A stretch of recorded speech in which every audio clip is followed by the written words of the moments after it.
รีวิวผัวที่จริงใจ จริงใจแบบใดพี่น้องข่อยนี่เป็นคนที่แบบว่า เป็นคนที่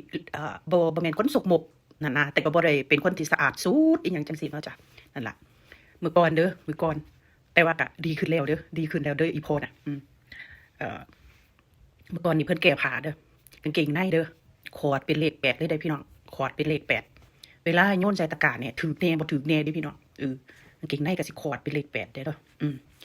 ข่อยนี่เป็นคนเรียบเป็นคนเรียบร้อยเป็นคนบ่สกมกก็แม่นอยู่เป็นคนเก็บเป็นคนกวาดเองจังซี่นะทีนี้ก็ก็จมแน่ล่ะเนาะเฮาเป็นคนเฮ็ดนะเฮาก็จมแน่เนาะเสร็จแล้วเด้อจากที่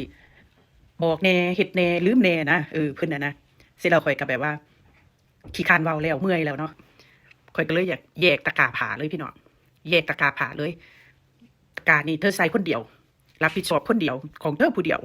ส่วนตะกร้าข่อยนี่ใส่3คนข่อยลูกข่อยอีก2ข่อยก็เบิ่งข่อยก็ว่าแล้วแต่เลยสิโยนผิดโยนถูกก็แล้วแต่ตะกร้าเธอผ้าเธอบัดทีนี้เด้อจากที่โยนถูกแน่ผิดแน่เจ้าของต้องรับผิดชอบตัวเองบัดนี้ถูกแล้วตะกร้านะถูกแล้วแยกให้เรียบร้อยคิดเบิ่งนี่รีวิวผัวแบบจริงใจเลยนั่นล่ะ